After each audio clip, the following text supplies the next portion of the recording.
Hello, welcome to today's video. We are now on page number 37 of the Alfred's Guitar Method book 1. And so we're going to go ahead and be introducing you to the high A there on string E. Okay, so you may notice on some guitars there's a little dot there in the middle. You will see it in the book. Or sometimes there is a dot on my guitar, see right there? Right at the edge of the neck. And so that's a really convenient way to see where string A is.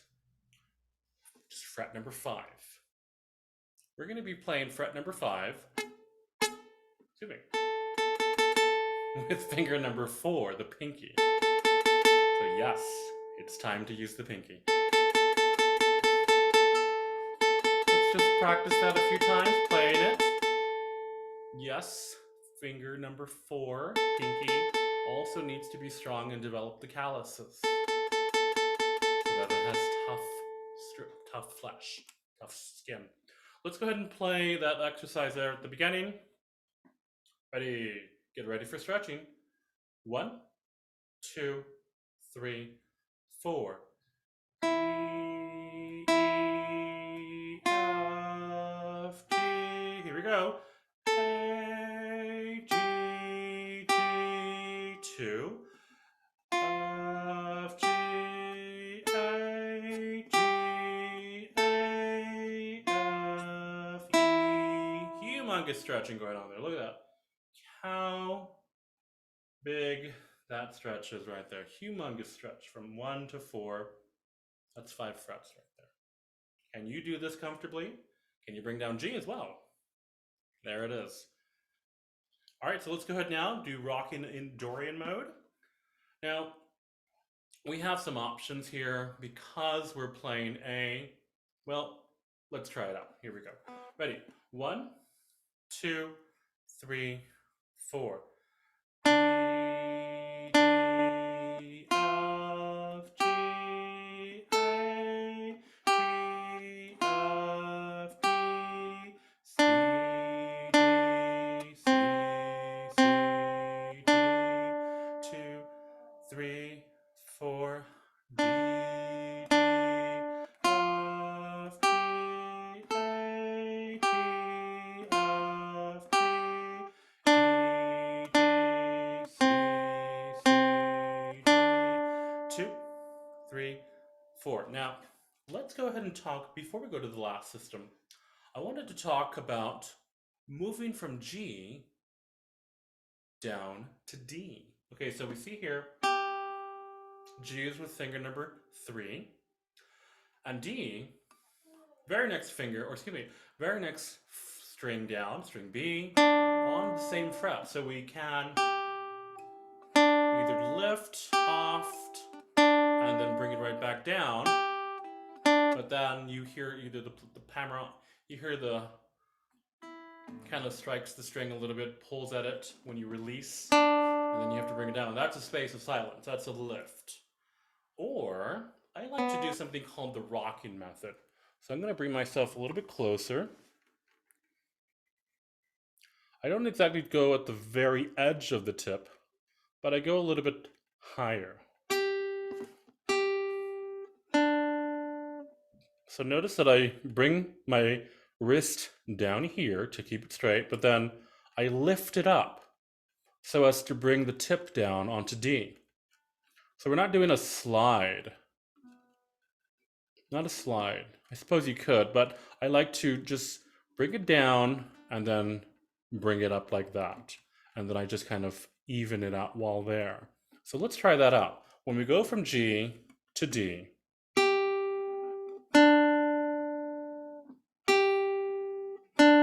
so you can actually kind of touch D a little bit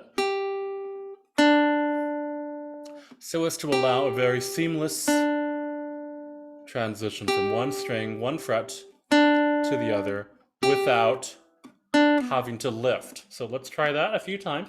Let's rock back and forth. G, D, G, D, G, D. So it's like you're playing both. with the same finger at the same time. As a matter of fact, if you do play both,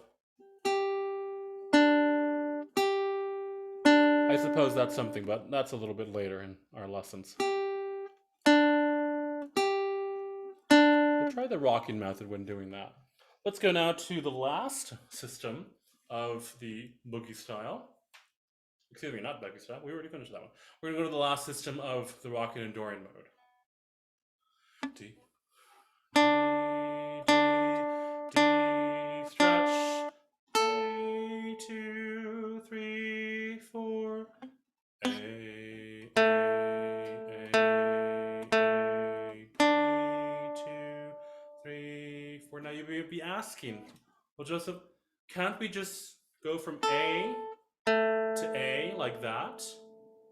Yes, you can, because it is easier to get from this A to this A because of the conditions of the frets, of the fingers on the frets. We can make a decision to say, hey, I'm going to play that A with finger number 1.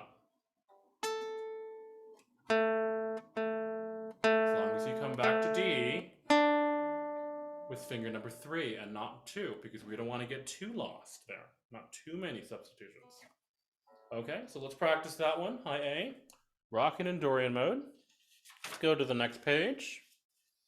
Here we have the riddle song. Here we go. We're going to go ahead and play and say these notes. Ready? 1, 2, 3, 4.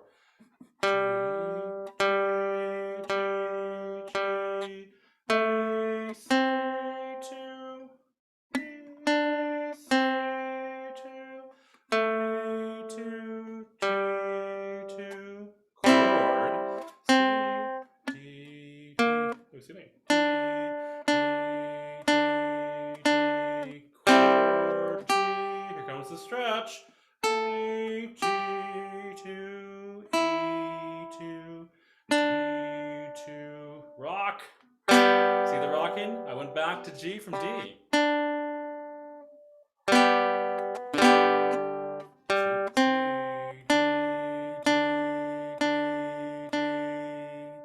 And then we have chord G2, A, G2, E2, D2, A,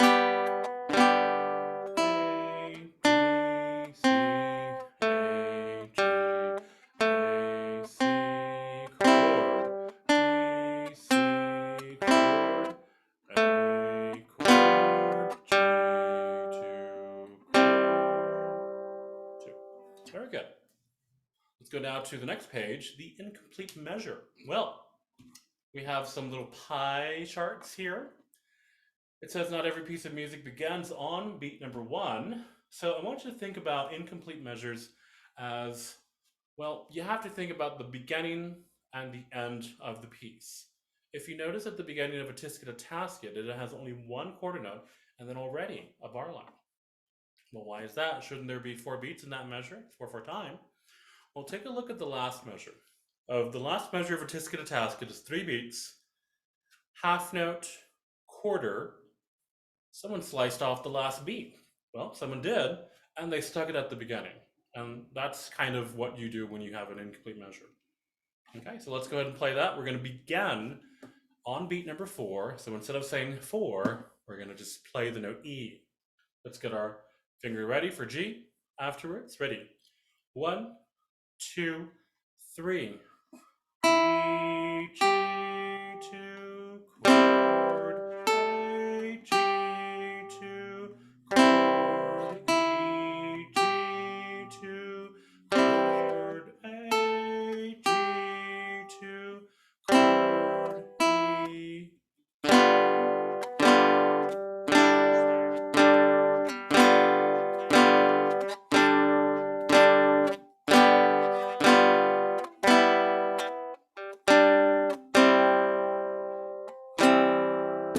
Okay, so a lot of interior chords are going on here.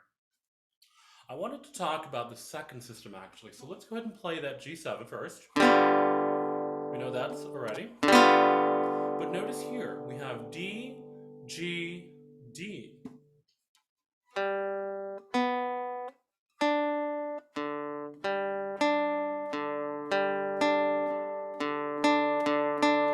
have the octave D, and then G in the middle.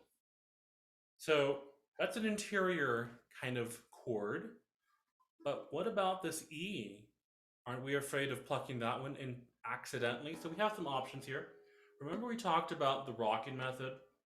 So kind of hold down on D, but not exactly on the string E, and notice that it sounds muted. So when we play, let's play one at a time first. Oops. Not too much that you mute that string there. But as you can see, E is muted. So let's go ahead and play all three together.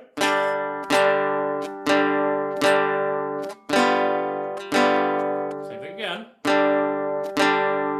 Another option you have is to use finger number 4 to mute that.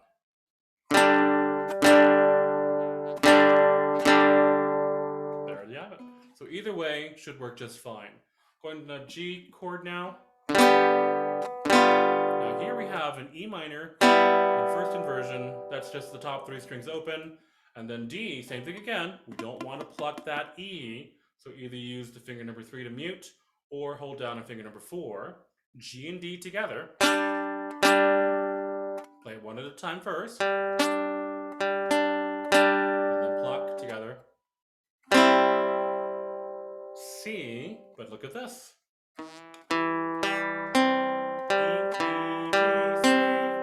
First inversion of the C chord without string E at the top. Go ahead and mute that with finger number 4 on string E. And there you have it. That's the end of A Tisket a Tasket. Now for the Yellow Rose of Texas, this one has the most intervals. Let's go ahead and play. We have a pickup bar of 2 beats. We're going to count on beat number 3, or begin on beat number 3. Here we go. Getting our G ready. Ready, 1, 2. G, F, E, G, G, G, A, G, 2, F, E, G. Here we go. Now, one at a time first.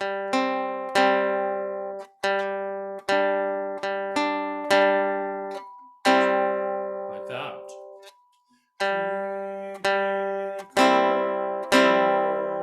Same thing again like we had previously. We have G and D.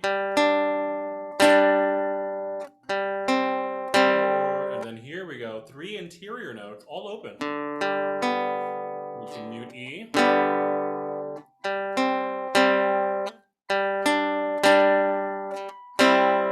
And the same thing here too. 7. F, E, G, G, G, A, G, G, F, E, G. Here we go. Okay.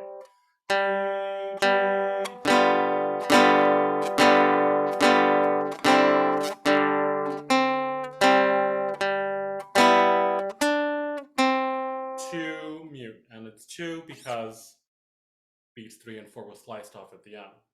So we'll practice these. Remember to play the interior chords or intervals 1 string at a time, and then practice individually, or excuse me, together, out of context, then putting it back into context.